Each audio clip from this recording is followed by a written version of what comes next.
नमस्कार. स्टॉकपोर्ट मराठीच्या एका नवीन भागात मी निखिल मनोहर सगळ्यांचं स्वागत करतो. आणि या भागात आपण बघणार आहोत ते म्हणजे ट्रेंड रिव्हर्सल पॅटर्न. मागचा भाग आपण बघितला असेल तर त्याच्यावर पण बघितलं होतं ते म्हणजे ट्रेंड कंटिन्युएशन पॅटर्न, ज्याच्यात आपण मार्केट असं वर जात आहे, परत थोडंसं रेंगाळत आहे आणि परत वर जायला सुरू करत आहे, असे पॅटर्न होते. आजच्या भागात आपण बघणार आहोत ते म्हणजे मार्केट खाली येत आहे आणि मग तिथे थोडासा काही पॅटर्न तयार होतो आणि त्या पॅटर्न नंतर मार्केट वर जायला लागतं. आता वर जायला लागतं म्हणून हे सगळे पॅटर्न आहेत ते बुलिश पॅटर्न म्हणून समजणार आहोत आपण. आणि ह्याच्या बरोबर उलटे असतात ते म्हणजे बेरिश, म्हणजे मार्केट वर जात असतं, मग ते पॅटर्न दिसतात आणि तिथून मार्केट खाली येतं, असं काहीतरी होत असतं. अर्थात बेरिश पॅटर्न मी मागच्या वेळेसारखे अभ्यासाला म्हणजे घरच्या अभ्यासाला देतोय, त्यामुळे आपण या भागात बघणार आहोत ते म्हणजे bullish pattern, bullish reversal pattern. आता काही काही पॅटर्न आमच्या क्लासमध्ये आपण ॲड केलेले आहेत लेक्चर्समध्ये, आणि काही पॅटर्न आत्ता आपण जे ॲड केले नाही आहेत ते इथे बघणार आहोत. आणि हे पॅटर्न थोडेसे रेअर आहेत, पण अर्थात आपण त्याच्यावर सुद्धा ट्रेड करू शकतो. तर सुरू करूया trend reversal pattern. Stock Board. Learn, focus, earn.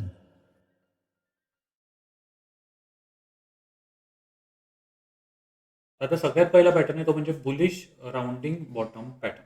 तर आता ह्याच्यात काय होतं की मार्केट खाली येत असतं, जसं आपण इथे या चित्रात बघू शकतो की मार्केट खाली येत आहे आणि त्याच्यानंतर इथे एक गोलाकार आकृती तयार होते, म्हणजे मार्केट लोअर लो करतं आहे आणि नंतर एका पॉईंटला थांबून हायर हाय करायला सुरू करतं. तर आपण त्याला म्हणतो राउंडिंग बॉटम पॅटर्न. आता या पॅटर्नमध्ये मार्केट खाली येत असतं आणि दिशा बदलून वर जातं.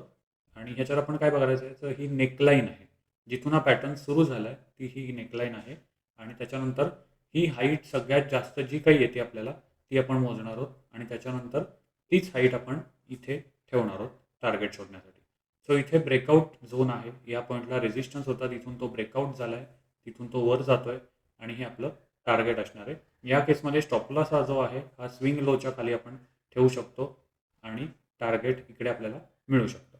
सो इथे हा ट्रेंड कंटिन्यू झालेला आहे, ह्याच्यानंतर म्हणजे थोडंसं इथे रिट्रेसमेंट झाली आणि वर गेलेलं आहे. आता हे थेरॉटिकल इमेजेस, जसं मी मागच्या एपिसोडमध्ये म्हणालो की थेरॉटिकल इमेज खूप छान दिसतात, पण प्रॅक्टिकली बघायचं झालं तर हाच पॅटर्न थोडासा वेगळा दिसू शकतो. आता काही पॅटर्न म्हणजे ऑलमोस्ट सगळे पॅटर्न मी कॅन्डलस्टिक पॅटर्नमध्ये दाखवलेत, म्हणजे कॅन्डलस्टिक चार्टवर दाखवलेत.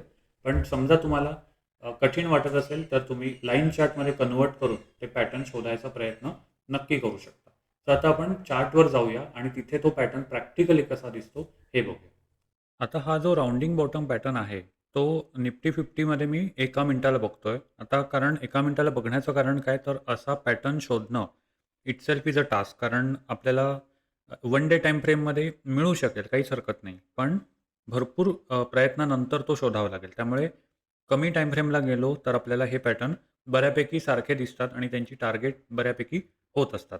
त्यामुळे राउंडिंग बॉटम पॅटर्न जो आहे तिथे आपल्याला आधी थोडासा डाउन ट्रेंड दिसणं आवश्यक आहे. तर डाउन ट्रेंड कधी बघतो आपण किंवा कसा दिसतो, तर लोअर लो असणं आवश्यक करतं, म्हणजे तो चार्ट जो आहे तो लोअर लो करणं आवश्यक आहे. त्यामुळे इथे आपल्याला दिसेल की तो चार्ट जो आहे तो लोअर लो करतोय, त्यामुळे हा एक डाउन ट्रेंड आहे.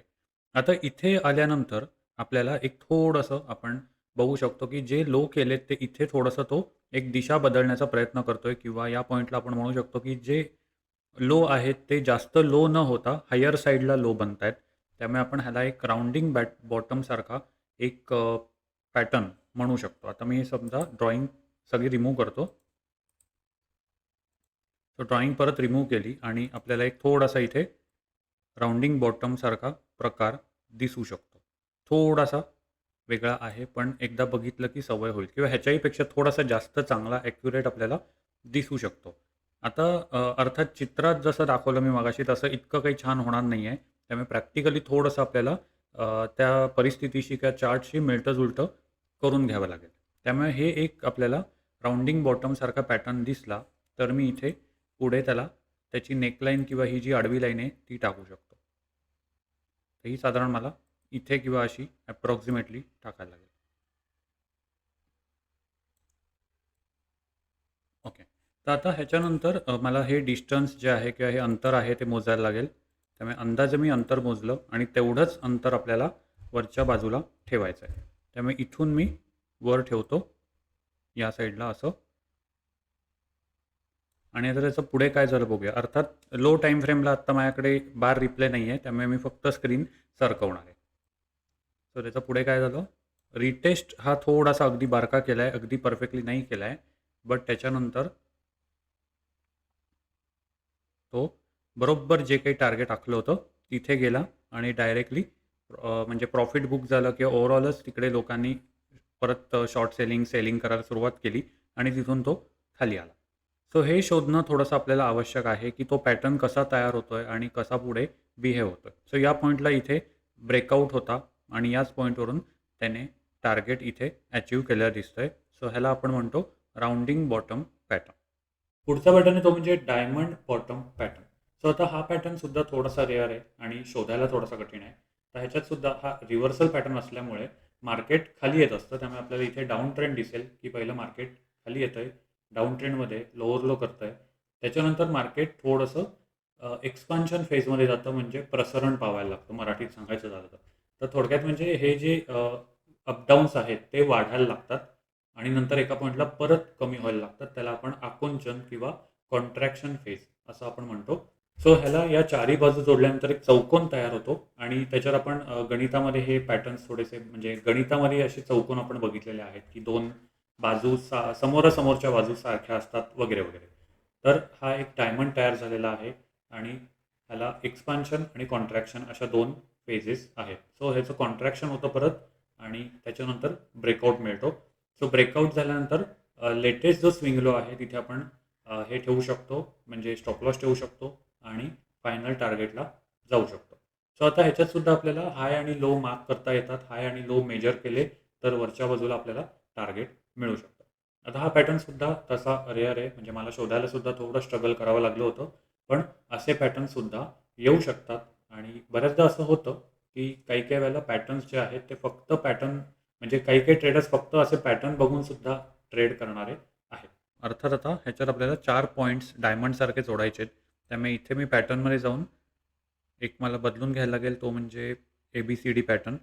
आणि त्याच्यात आपल्याला पहिलं थोडंसं सुरुवातीला एक मूव्हमेंट आहे ती थोडी कमीवाली आहे, म्हणजे कॉम्प्रेशनवाली आहे आणि त्याच्यानंतर मग एक्सपांड होत जातो तो आणि परत कॉम्प्रेस होत जातो. त्यामुळे ही सुरुवात आहे आपली. हे थोडासा तो एक्सपांड झाला आहे, परत कमी झाला आहे आणि इथून मग तो टोटल हे एक्सपांड झालेलं हे आहे. सो हे ट्रेडिंग व्ह्यूला थोडंसं इतकं छान दिसत नाही, बट तरीसुद्धा एक हे करायचं झालं आपल्या मगासच्या इमेजसारखं तर आपल्याला हे असं काहीतरी इथे दिसू शकेल, असं काहीसं. आणि ही लाईनसुद्धा मला खरी जोडायला लागेल, तेव्हा तो डायमंड हे होईल. सो आता ह्याच्यातून जेव्हा तो ब्रेकआउट होईल तेव्हा आपण बाय करायचा विचार करू शकतो किंवा निदान हे काही आखलं आहे त्याच्या इथे आपण एक कमी ह्याची पोझिशन घेतली तरी चालू शकेल. आता ह्याच्यात असं फिक्स ॲज सच टार्गेट नाही आहे, पण आपण हवं तर ट्रेलिंग स्टॉप लॉस वापरून ह्याच्यावर आपण ट्रेड करू शकतो. सो इथे पुढे काय झालं आपण बघूया. सो हा एक इथून ब्रेकआउट झाला, गॅपअप झाला, तिथून एक वरच्या बाजूला गेला आहे आणि इथे गेला आहे. आता अर्थात इथे आपण प्रॉफिट आपलं जर समाधान झालं असेल तर आपण प्रॉफिट बुक करू शकतो किंवा ट्रेल करू शकतो. सो अर्थात इथे स्टॉप लॉस आधी ठेवणं अपेक्षित होतं या पॉईंटला. तो आपण इथे आणून ठेवू शकतो, त्याच्यानंतर इथे आणून ठेवू शकतो आणि नंतर मग आपण बघू शकतो पुढे काय झालं आहे. सो आणखी तो वर गेला आहे, त्यामुळे हा स्टॉप लॉस थोडासा इथे आणला. सध्या तरी अजून हिट झालेला नाही आहे. त्याच्यानंतर आणखी वर गेला आहे, त्यामुळे आपण हवं तर ह्याला इकडे आणून ठेवूया. त्याच्यानंतर पुढे काय होतं बघूया. तो आणखी तो वरवर चालला आहे, त्यामुळे हा एक त्यातल्या त्यात लेटेस्ट स्विंग लोचा हा एक हे आहे. फायनली हा एक स्विंग लो आहे इथे. नंतर आणखी तो वर गेला आहे, त्यामुळे आपल्याला जर तेवढा पेशन्स असेल, थांबायची तयारी असेल, तर आपण हे स्विंग लो इथे पटकन आपण फक्त स्टॉप लॉस ट्रेल करू शकतो. म्हणजे तुम्हाला किती त्याला खेचता येतं तेवढं खेचता येऊ शकतं. तर या पॉईंटला इथे आपण कुठेतरी त्याची एक वेळ अशी येईल की त्याचा स्टॉप लॉस जो आहे तो हिट होणार. सो आता इथे आपण बऱ्याच वरच्या बाजूला आलेलो आहोत आणि अजूनही इथे काही तसं ॲज सच दिसत नाही आहे स्टॉप लॉस हिट व्हायचं. सो फायनली इथे आपला तो स्टॉप लॉस हिट झालेला आहे या पट्ट्यामध्ये कुठे. ओके, 409च्या आसपास. सो हे इथे इथपर्यंत आपण पोचलो कुठपासून, तर इथपासून 358च्या इथे स्टॉप लॉस एंट्री अगदी इथे गेली असती 67ला, तरीसुद्धा आपण 409पर्यंत पोचलेलो. अर्थात ह्याच्यावर स्टॉप लॉस निदान आपल्याला चार्ट बघून मॅन्युअली चेक करणं किंवा बदलणं हे आपल्याला आवश्यक आहे.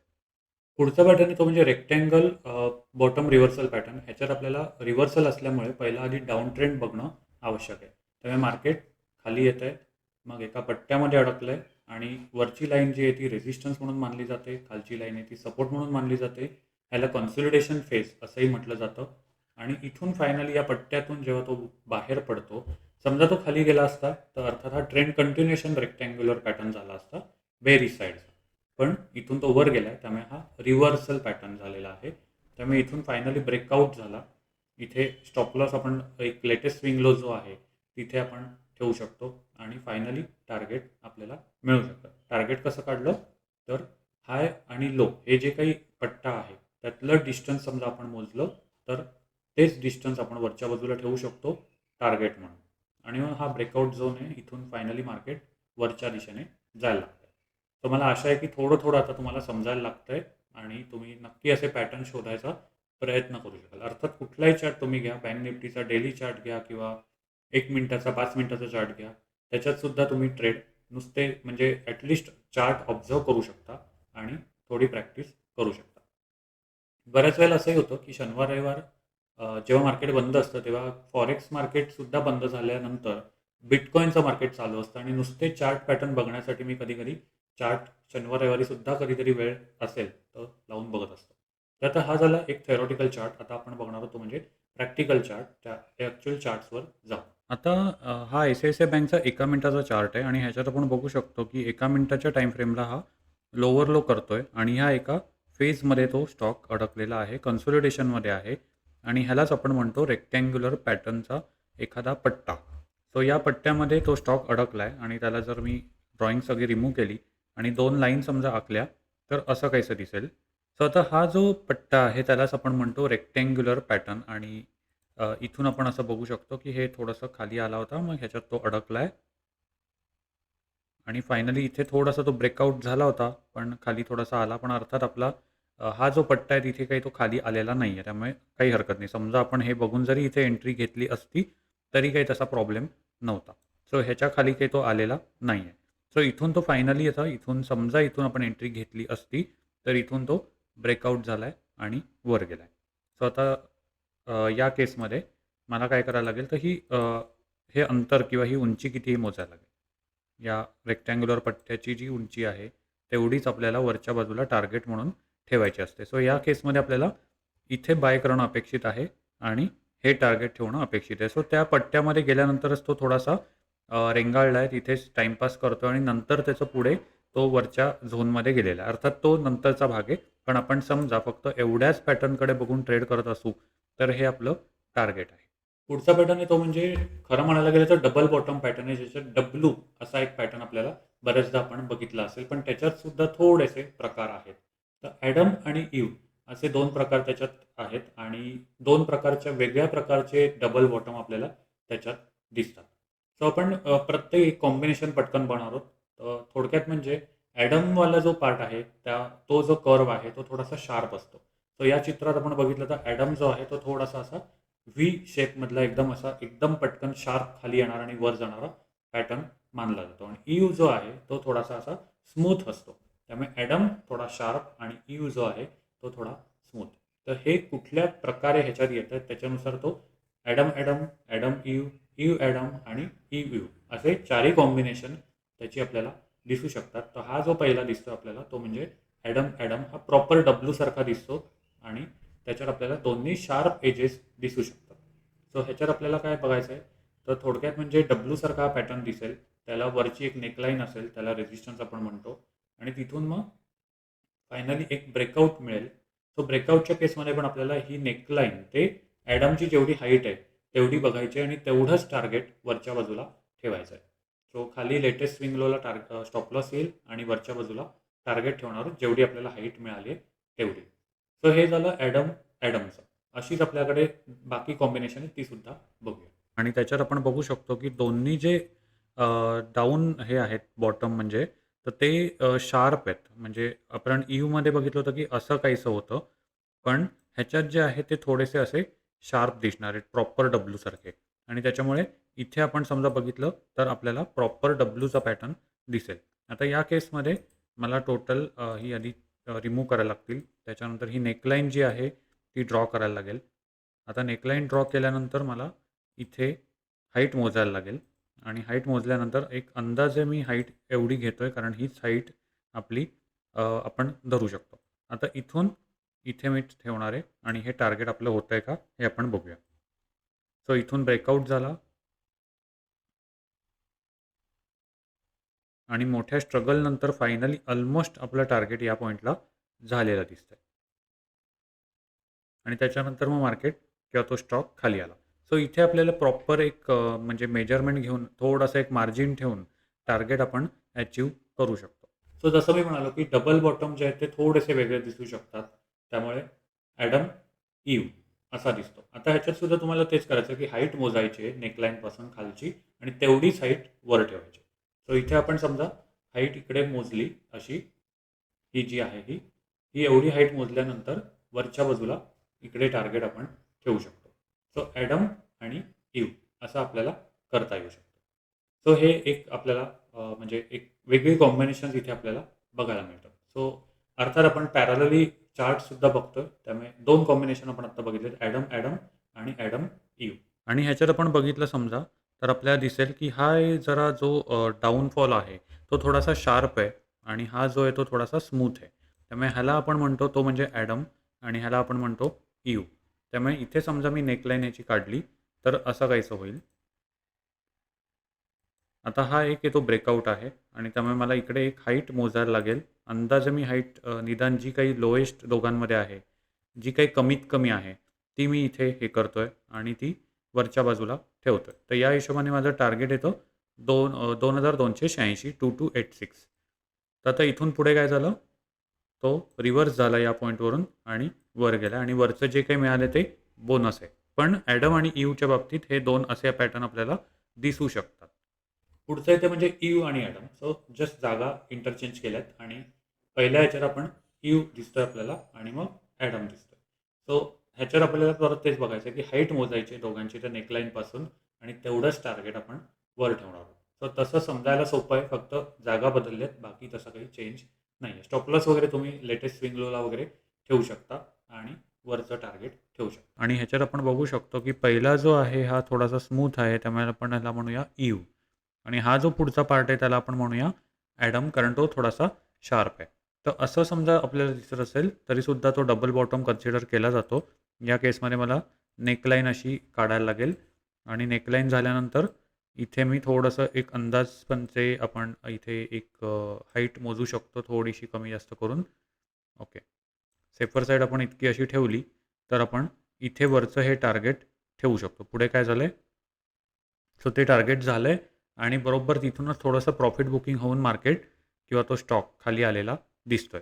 सो त्याच्यानंतर त्याचं पुढे काय झालं हे अर्थात आपल्याला मार्केटची ओव्हरऑल सिच्युएशन काय आहे त्याच्यावरून कळू शकतं. पण इथे आपल्याला टोटल रिव्हर्सल दिसू शकतं या टाईम फ्रेमला, कारण मार्केट लोअर लो किंवा लोअर हाय करत येत होतं आणि इथून हायर हाय करायला मार्केटने सुरुवात केलेली आहे. सो ह्याला आपण म्हणतो डबल बॉटम ईव आणि ॲडम. सो पुढचा इथे म्हणजे ईव ईव म्हणजे दोन्ही स्मूथ असे कर्व येतील. सो असा डब्ल्यू एकदम शार्प न येता थोडासा असा या पद्धतीने आपल्याला दिसू शकेल. त्यामुळे इथे सुद्धा आपण चित्रात बघू शकतो की ईव आणि ईव थोडेसे स्मूथ पद्धतीने आपल्याला डबल बॉटम दिसतात. तर ह्याच्यात सुद्धा लॉजिक तेच आहे, नेकलाईनपासून हाईट मोजायचे आणि तेवढी हाईट येईल तेवढंच आपण टार्गेट म्हणून ठेवणार आहोत. लेटेस्ट स्विंग लोला स्टॉप लॉस ठेवणार आहोत आणि फायनल टार्गेट जसं काही आपल्याला हाईट जेवढी येईल तेवढं ठेवता येऊ शकतं. तर आता डबल बॉटम पॅटर्न सगळ्यांनाच माहिती आहे. तर ह्याच्यात आपण बघू शकतो, समजा कोणाला काही कन्फ्युजन असेल तर आपण ह्याला लाईन चार्टमध्ये पण कन्वर्ट करू शकतो. पण लाईन चार्ट आपण दरवेळी वापरत नाही, त्यामुळे आपण ह्याच्यावरून एक कल्पना करू शकतो. तर आता त्या ओव्हरऑल ह्याच्यात आपण बघायचं झालं तर डबल बॉटममध्ये सुद्धा थोडेसे टाईप आहेत, सब टाईप आहेत. त्यामुळे ह्याच्यात आपण म्हणू शकतो हा ॲडम ईवमधला ईव ईव असे हे 2 पॅटर्न आहेत. तर ह्याचा मिळून हा डबल बॉटम पॅटर्न तयार झाला आहे. म्हणजे थोडंसं हा जो ईववाला पार्ट आहे त्या ह्याच्यामध्ये तो कर्व जो आहे तो थोडा शार्प नसतो आणि स्मूथ असतो. त्यामुळे आपण इथे समजा एक हॉरिझॉन्टल लाईन काढली तर ती अशी होईल आणि ही एक नेकलाईन तयार होईल. नेकलाईन तयार झाल्यानंतर मला ह्याचं अंतर मोजायला लागेल. हाईट जी आहे ती अंदाजे एवढी हाईट आता समजा मी इथे घेतो आहे. सो आता ही हाईट समजा मी मोजली तर तेवढीच हाईट मला उचलून वर ठेवावी लागेल आणि तेवढंच आपलं टार्गेट येणार आहे. तर ते झालंय का आपण बघूया. तर हे थोडंसं मला खाली घ्यायला लागेल, अजून ॲक्युरसी हवी असेल तर.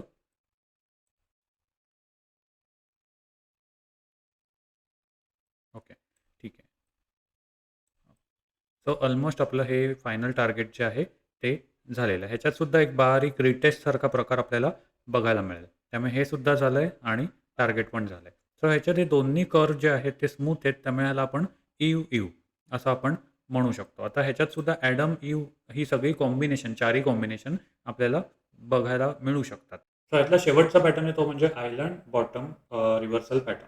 सो आता ह्याच्यात सुद्धा आपल्याला काय दिसतं की गॅप डाऊन आणि गॅप अप अशा 2 गोष्टी आपल्याला दिसतात आणि त्या हिशोबाने त्या गॅप असल्यामुळे आपल्याला जो काही असा रिव्हर्सल पॅटर्न आहे, तो असा थोडासा म्हणजे काय म्हणू आपण मुख्य भूमीपासून आयलंड म्हणजे बेट थोडक्यात. तो मुख्य भूमीपासून लांब म्हणजे एक गॅप क्रिएट झाल्यामुळे तो त्या खालच्या बाजूला जाऊन नंतर परत रिव्हर्स होतो, असं होतं. सो ह्याच्यात समजा गॅप झाली नसती तर इट्स लाइक जनरल एक बॉटम रिव्हर्सल झालं असतं. पण दोन्हीकडे गॅप असल्यामुळे एक थोडासा आयसोलेटेड असा हा आयलंड गॅप म्हणजे बॉटम रिव्हर्सल पॅटर्न म्हणून मानला जातो. सो याच्यात चित्रात आधी पहिलं आपल्याला डाऊन ट्रेंड दिसणं आवश्यक आहे. त्याच्यानंतर एक गॅप डाऊन दिसणं आवश्यक आहे. मग थोडंसं असं बेसिंग टाईप काहीतरी दिसेल. त्याच्यानंतर परत गॅप अप दिसेल आणि मग मार्केटने दिशा बदललेली दिसेल. सो मार्केटने दिशा बदलली, गॅप अप वगैरे झालं तर त्याचं टार्गेट किती ठेवायचं हे आपण बघणार आहोत. अर्थात आपल्याला हे बघायचं आहे की इथे गॅप डाऊन झाल्यानंतर ही जी हाईट आहे म्हणजे इथून खालची हाईट केवढी आहे तेवढी आपल्याला बघायची. सो ही इथपासून खालपर्यंत हाईट किती झालेली आहे ही आपण इथे बघणार आहोत आणि त्याच्यानंतर तेवढंच मोजून आपण गॅप अप झाल्यानंतर वरच्या बाजूला टार्गेट ठेवणार आहोत. सो गॅप अप आणि वरचं हे टार्गेट हे असं आपल्याला ठेवायचं. तर अर्थात आपण प्रॅक्टिकली बघू म्हणजे आणखी क्लिअर होईल. पण हे थोडंसं आपल्याला बारकं लक्षात ठेवणं आवश्यक आहे. सो हा पॅटर्न पण रेअर आहे, पण हा सुद्धा कधीतरी दिसतो. बऱ्याचदा असं होतं की मार्केट पडतं, निफ्टी वगैरे बराच पडतो आणि सडनली दुसऱ्या दिवशी परत गॅप अप होऊन वर जातो आणि असं काहीतरी होतं. सो हा शब्द मला वाटतं मी एक 4-5 वर्षापूर्वी ऐकला होता की रिकव्हरी जी आलेली आहे ती आयलंड बॉटमची रिकव्हरी आलेली आहे. पण मी म्हटलं की हा असा नवीन प्रकार काय आहे? तर त्याच्यानंतर मी थोडंसं त्याच्यात रिसर्च केला आणि नंतर कळलं की हा असा काही प्रकार सुद्धा मार्केटमध्ये अस्तित्वात असतो. सो प्रॅक्टिकल एक्झाम्पल बघूया आणि त्याच्यापुढे मग ओव्हरऑल व्हिडिओ कन्क्लूड करूया. बाकी प्रॅक्टिकली अर्थात आपण बघितलं असेल आत्तापर्यंत तुम्ही व्हिडिओ फॉलो केला असेल तर एक या इमेजेस आणि प्रॅक्टिकल इमेजेसमध्ये बराच फरक पडू शकतो. त्यामुळे अगदी सेम टू सेम इमेज आपल्याला मिळणार नाही आहेत. त्यामुळे थोडंसं तिकडे आपल्याला ॲडजस्ट करायला लागेल आपल्याला स्वतःला आपल्या मार्केटच्या कंडिशननुसार. ह्याच्यात आपल्याला गॅप डाऊन आणि गॅप अप या दोन्ही गोष्टी दिसल्या पाहिजेत. तर इथे आपण समजा बघितलं तर इथे आपल्याला गॅप डाऊन दिसेल आणि इथे गॅप अप दिसेल. म्हणजे थोडक्यात म्हणजे हा स्टॉक असा खाली आला आहे आणि वर गेला आहे. म्हणजे इन शॉर्ट रिव्हर्सल झालेलं आहे. पण दोन्हीकडे गॅप अप आणि गॅप डाऊन किंवा गॅप डाऊन आणि गॅप अप असल्यामुळे ह्याला आपण आयलंड बॉटम रिव्हर्सल असं सुद्धा म्हणतो. तर आता ह्याच्यात टार्गेट कसं काढायचं? तर या केसमध्ये आपल्याला थोडक्यात गॅप डाऊन झालं आहे इथून. तर इथून जिथपर्यंत तो खाली गेला आहे. सो ऑलमोस्ट आपण म्हणू की इथपर्यंत तो खाली गेला आहे. हे आधी हाईट मोजायला लागेल आणि त्याच्यानंतर आपल्याला ती गॅप अप जिथे झाला आहे तिथपासून वर मोजायची. Okay. So this is our gap up point म्हणजे इथून तो स्टार्ट झाला आहे. तर काय केलं मी? ही गॅप डाऊन आहे. गॅप डाऊन झाल्यानंतर इथे आपल्याला ही जी काही गॅप डाऊन झाली, जिथून गॅप सुरू झाली आहे, म्हणजे ही झाली तिथून तो खाली जितका गेला आहे, तेवढं मी मोजलं आणि तेवढंच मला वर ठेवायचं आहे जेव्हा तो गॅप अप होतोय तेव्हा. सो गॅप अप झाल्यानंतर जर तो सस्टेन झाला तर आपण बाय करू शकतो आणि हे आपलं टार्गेट ठेवू शकतो. सो इथे आपण बघू शकतो याच पट्ट्यात आल्यानंतर थोडंसं प्रॉफिट बुकिंग झालं आहे, तो स्टॉक रेंगाळला आहे आणि नंतर तो वर गेला आहे. अर्थात हे रिव्हर्सल होतं त्यामुळे ह्याने टोटल दिशा बदलली आहे स्टॉकने आणि तो वर गेला आहे.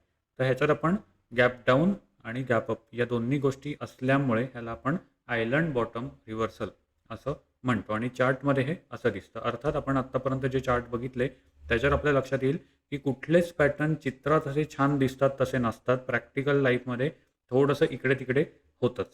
सो हे होते रिव्हर्सल पॅटर्न थोडेसे वेगळे आणि रोजच्या ह्याच्यापेक्षा आपलं म्हणजे हेड अँड शोल्डर किंवा डबल बॉटम वगैरे आहेतच. पण डबल बॉटममधले सुद्धा आपण थोडेसे काही वेगळे पॅटर्न इथे बघितले. सो व्हिडिओ थोडासा लांबला होता पण अर्थात ह्याच्यातून तुम्हाला थोडी व्हॅल्यू ॲड झाली असेल अशी आशा करतो. आमच्या बाकी ऑफलाईन किंवा लाईव्ह लेक्चर्समध्ये सुद्धा हे असे पॅटर्न आम्ही शिकवतो. पण जे पॅटर्न आम्ही इन्क्लूड केले नाही आहेत ते इथे ॲड ऑन म्हणून ॲड केलेले आहेत. तर अर्थात आमच्या वेबसाईटला सुद्धा तुम्ही भेट देऊ शकता. वेबसाईट लॉन्च झालेली आहे. सोप्या भाषेत आपण मराठी भाषेत शिकतोय. तर नक्की भेट देऊ शकता. www.stockport.co.in इथे लिंक दिलेलीच आहे. त्यामुळे नक्की चेकआउट करू शकता. बाकी व्हिडिओ आवडला असेल तर लाईक करा, शेअर करा, सबस्क्राईब करा. आपण भेटूया का नवीन भागात. Stockport. Learn, focus, earn.